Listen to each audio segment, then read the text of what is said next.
Hey family, good morning. How's everybody doing this lovely Sunday morning? Hope everybody's coming off a good weekend. My weekend went much better, by the way, than last weekend. If you were here last week, you knew that I was like barely alive. But I feel so much better. It was a great weekend, and actually I was in Spokane this last weekend until last night. Spending some time every now and again, a bunch of church leaders from the Northwest get together and work together to help advance the kingdom and make plans and schemes. So it was a really good time down in Spokane, but of course I'm glad to be back here with all of you. It's just a good time to, whenever you go down to something like that, you're just reminded, I'm just reminded that, you know, we're working together with so many other people to advance God's kingdom all over the globe. So it's really encouraging for me to see, again, people working together to get the faith spread out all over the world.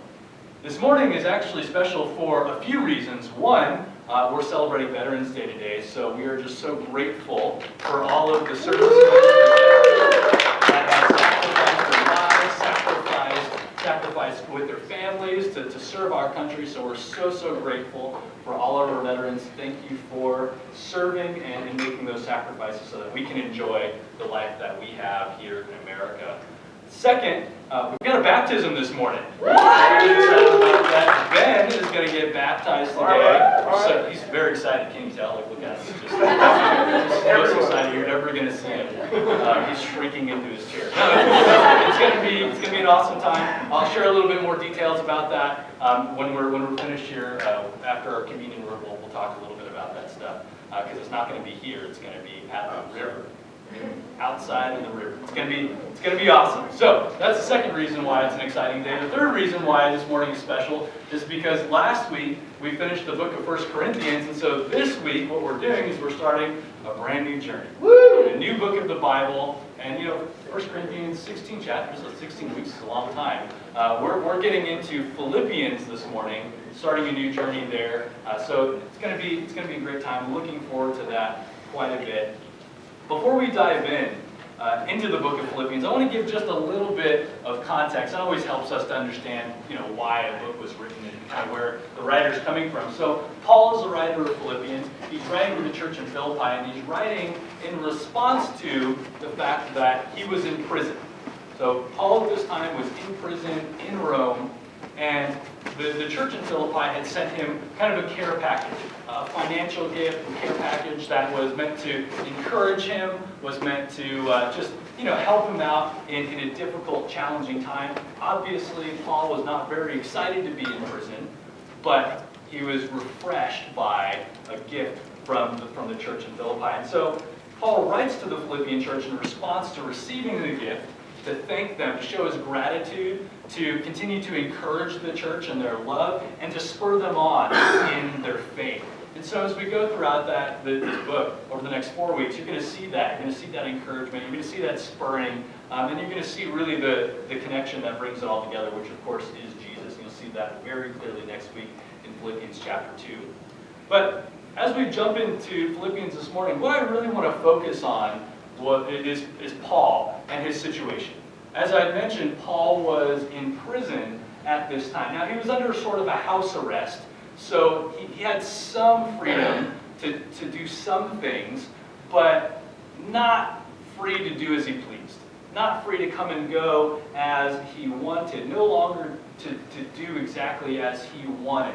And if you know Paul and you've read through some of his other letters, or you know what he's done, you understand that Paul was a man of great ambition for God. This is a guy that wanted to do so much. He wanted to encourage churches. He wanted to plant churches. He wanted to go out and make an impact for God all over the world. Imagine all of the things that he wanted to do and accomplish, but he was in prison, stuck, not free to do as he wanted for God. Have you ever felt like that?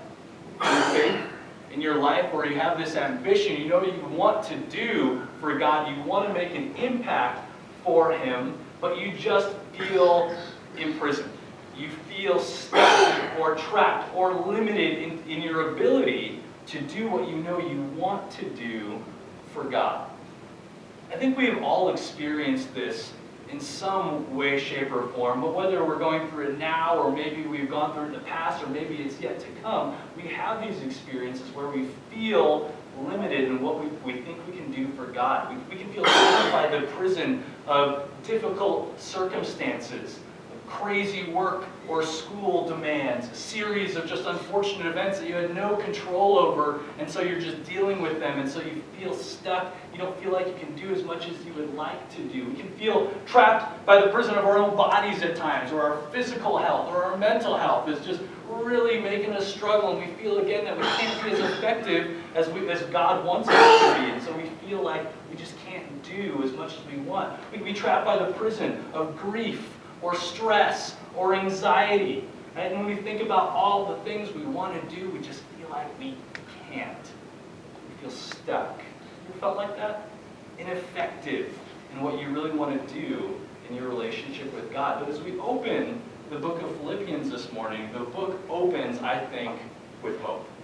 Opens with a reminder to all of us that regardless of what we're going through, God can still work. And so let's take a look at that. We're going to be in Philippians chapter 1, starting at verse 12.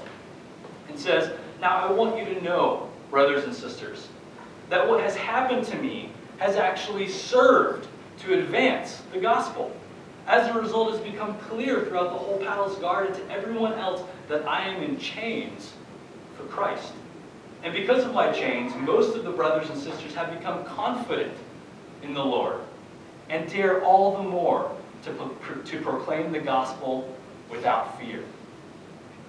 See, even in the most unlikely of places, even in the most unlikely of circumstances, in prison, Paul was able to see God working through him to advance the gospel, to help other people get to know God.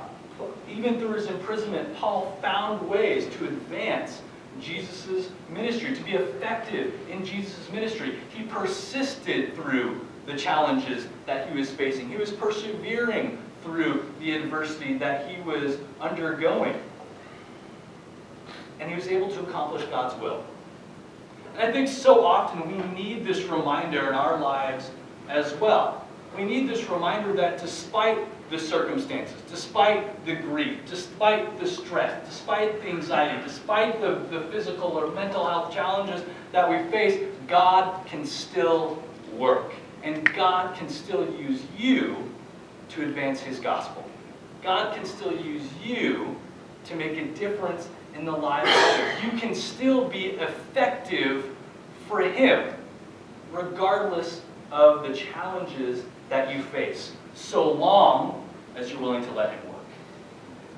So long as you're willing to allow him to continue working in your life. And often some of the things that go through our minds and our hearts as we face the challenges, we think, well, God can't use me, or this is too hard, and so we quit. We don't do the basics. We stop reading the Word. We stop getting involved. We stop building relationships. But when we do that, of course God can't work. We stop him from working that way. But when we stay strong, when we continue to get into his Word, we continue to fight for that relationship with him, again, God can still use us even in the most difficult challenges when we're willing to fight for him and cling to him. How can God work through some of the most difficult challenges that you face? How can God work through some of those most difficult challenges that you face in your life today? How can he still allow you to be effective for his glory? And honestly, I think there's a lot of answers to that question. You can think about things in your life or your specific scenario, but I know there's one question, or one answer to that question that I think is answered just even in this passage, and that is your story. Your story of faithfulness in spite of adversity can be inspiring. It can be inspiring to others, to help them to be bolder in the faith. Here in this passage in Philippians, it says that the early church saw Paul's imprisonment. They saw what he was going through and the challenges that he faced, and it says the result was that they were more confident in God. And they were more confident in proclaiming the gospel without fear. There's power in our stories. There's power in the adversity that we face. And as we cling to God, and as we set an example, and as we show how we can still remain faithful despite the difficulties, people are inspired. People are inspired by the story to be bolder, to go out and to share their faith, to know that regardless of the difficulties, that they see God working in your life. And so that encourages them in their faith and in their relationship with God, which again results in the gospel getting out to more and more people. The storms will come. Maybe they've already come. But who's inspired by your story? Who can you inspire with your story? How can your story bring people to God? You know, when I was out in Spokane and I was meeting with all of these different church leaders, it wasn't in a lesson, it was just in a conversation. We were praying together. I was talking to one of the other Northwest leaders, and this guy has gone through a ton in the last year.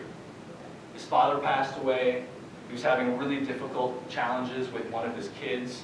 And then his wife was diagnosed with breast cancer and undergone chemotherapy, which changed obviously so much in his life. And so this guy was struggling.